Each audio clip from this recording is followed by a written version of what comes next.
I want to talk about Planes, Trains, and Automobiles. And everybody knows it was in the 80s, but of course you want to remember it because it's a lucky comedy because everyone likes it, and it's 1987. So it ends in a 7, that's how you remember that. And Eddie McClurg is in it. She plays the car rental agent that deals with Steve Martin, who plays Neil Page, one of my favorite characters in a comedy. Planes, Trains, and Automobiles makes my number 2 comedy. Raising Arizona beat it out. But I do like it. It's my number 2. All-time favorite. Possibly could switch over to a number 1 if I watch Planes, Trains, and Automobiles and Raising Arizona, maybe even at the same time, or at least back to back. I could maybe make a final decision. I'm probably going to go with Raising Arizona, just because I like that. But nevertheless, Planes, Trains, and Automobiles is great, and Eddie McClurg plays the car rental agent when Neil Page arrives with his makeshift earmugs, which he makes out of a man's tie, with his own tie, ties around his head. He does not have his car rental agreement, and if you didn't have it back then, you were F-U-C-K'd. And that word is used quite a bit in that scene, because she tells him, and of course the version you're watching on television probably says screwed. That's what they usually changed it to. They put it in there and mess with the lips sync and everything. And she says, well, you're screwed. But it's not the word screwed. It's the big F word. John Hughes didn't hold that back. He's a great, great director. Very intense director, especially when it comes to comedies. And listen, no one could have pulled Planes, Trains, and Automobiles off like John Hughes, who also did movies like Breakfast Club and 16 Candles and Pretty in Pink and wonderful movies.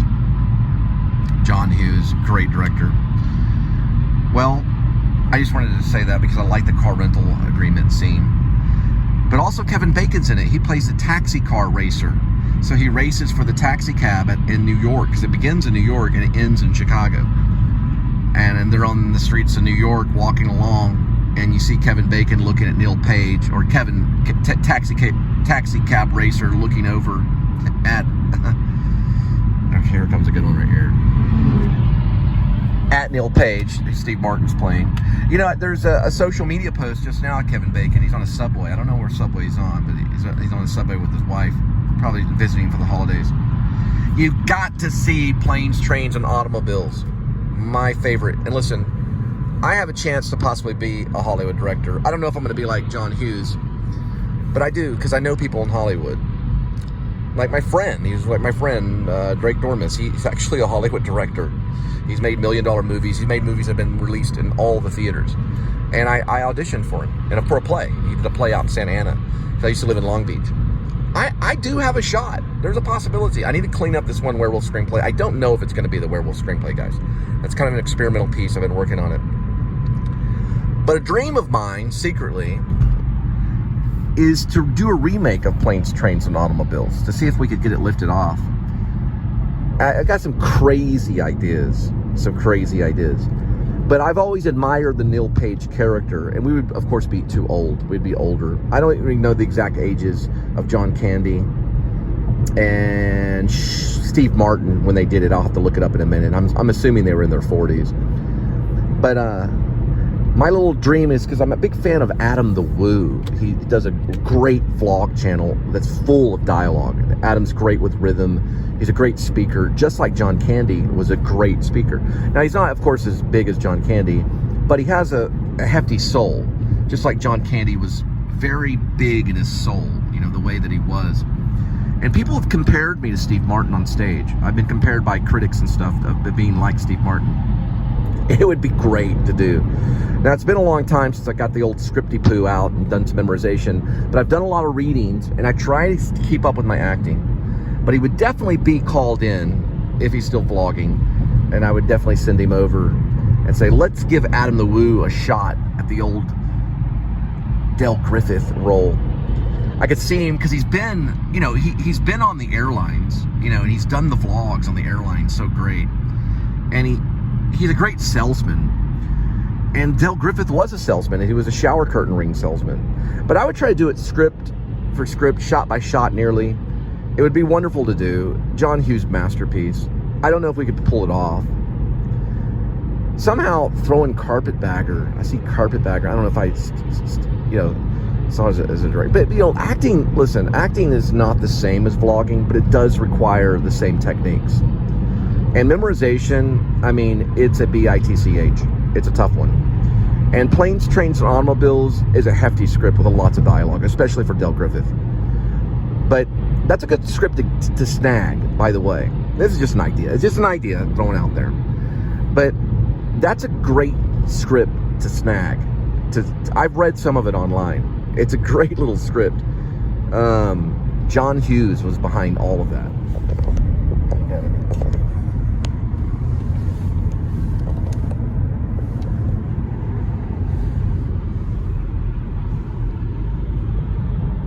It's not that one.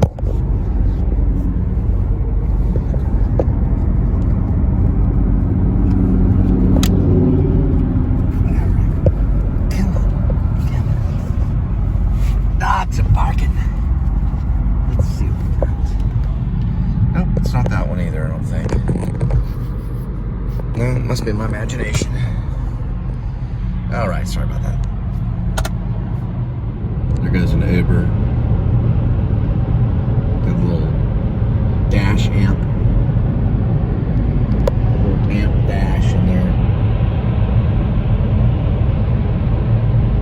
Heck of a drivers that they're doing this nowadays. Coming up on Fort Worth Skyline. Hopefully I won't talk your ear off too much. I'm guessing probably another 4-parter. Passing the Texas Wesleyan University exit 16C sign. When I graduated from. Well, I didn't graduate. I just got my associates. I graduated from the University of North Texas. There it is. The skyline of Fort Worth. It's going to go behind this little hill right here. There it goes. And then it'll reappear after the lodging exit 16C sign. Got that shot many times.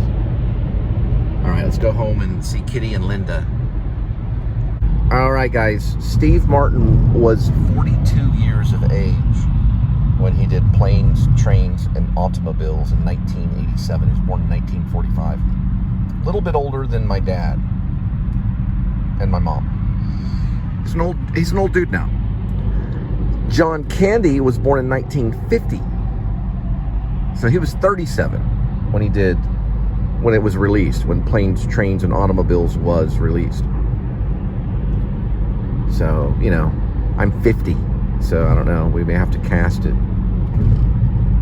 you know, because the younger characters are traveling. Not exactly retired. And, you know, Neil Page probably still made those trips in his 50s, for sure.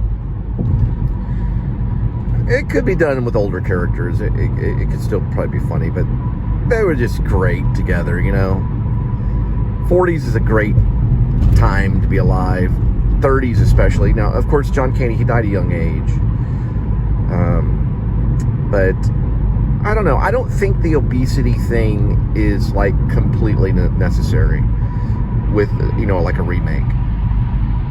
You know, I think the soul is big with Del Griffith.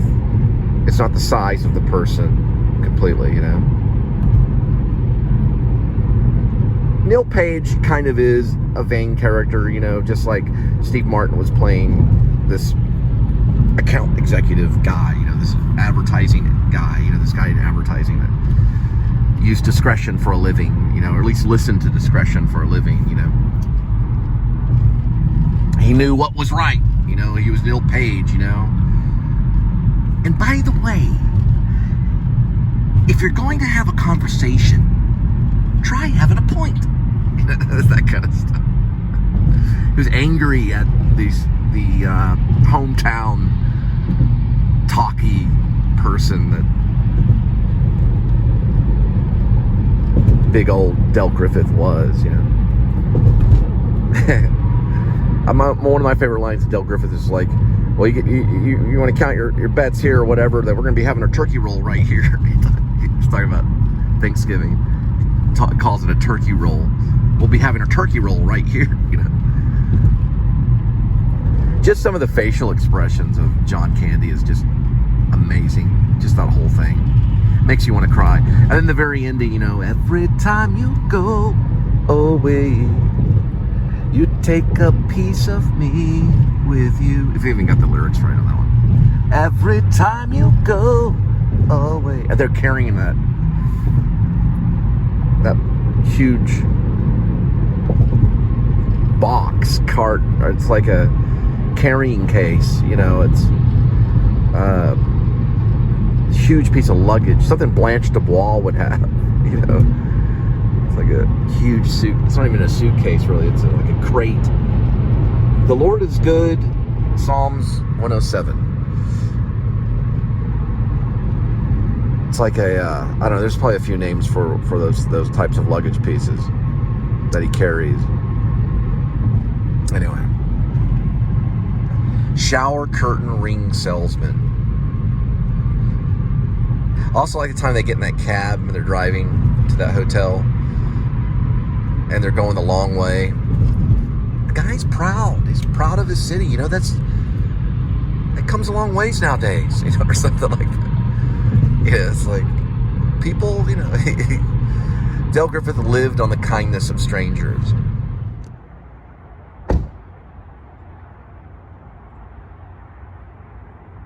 There he is. It's the one and only kitty. Hello, my Linda, my Linda.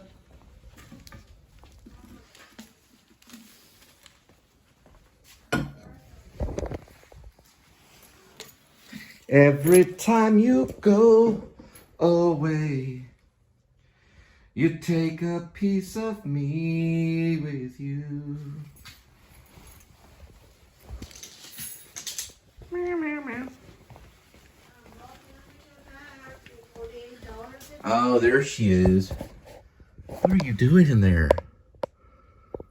Who are you talking to? Are you talking? All right, I'm gonna go see what we have. I got editing to do. We're gonna cut right here. All right, kitty. Yeah.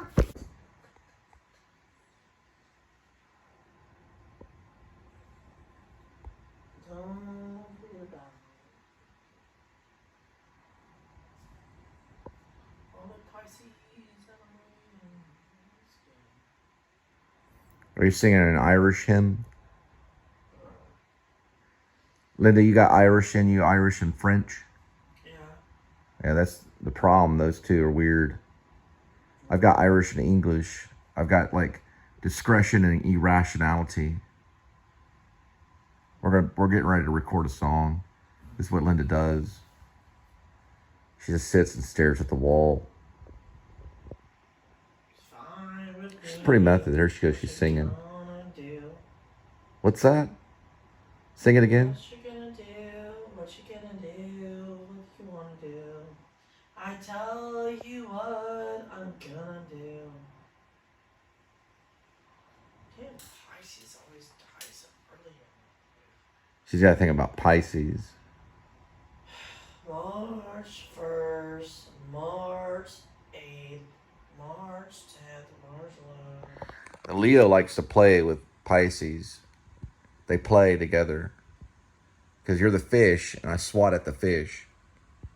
Yes, you're a lion up in the sea. You got the shaker? Why don't we just do vocals?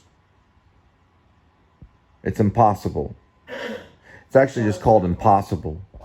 Like the skate. No, it's not. Like the skater's trick. It's called an impossible. No. We need to do this song about Susie. She's like my mother-in-law. It's my dead best friend's mother. No, it's too much like Sun Kill Moon. We got to do our own thing. We got to bring the music back. Woody Guthrie kind of stuff. About dead people. Which is what they are, really. All right. We're going. I'm getting it. Turn off this unnatural device in here. Trying to close.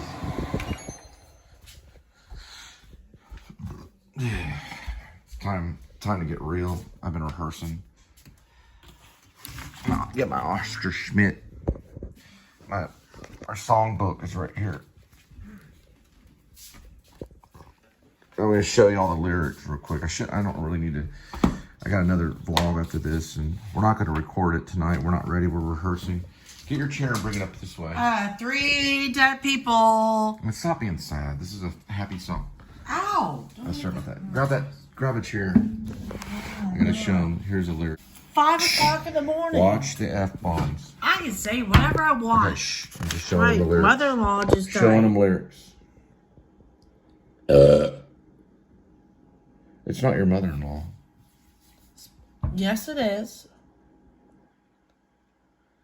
So I married JC and her husband. I took care of the child, and then now the mother died. So, yeah, this is my mother-in-law. Her name is Susie. It's your friend's mother-in-law. But I went to the court for JC and the daughter. So, yes, it's my mother-in-law. It's called Susie. No, it's not your mother-in-law. It's your friend's mother-in-law. Mother. It's your friend's Mother-in-law. No. It's your friend's mother-in-law. No. It's her mother. It's your friend JC's mother. No. Okay.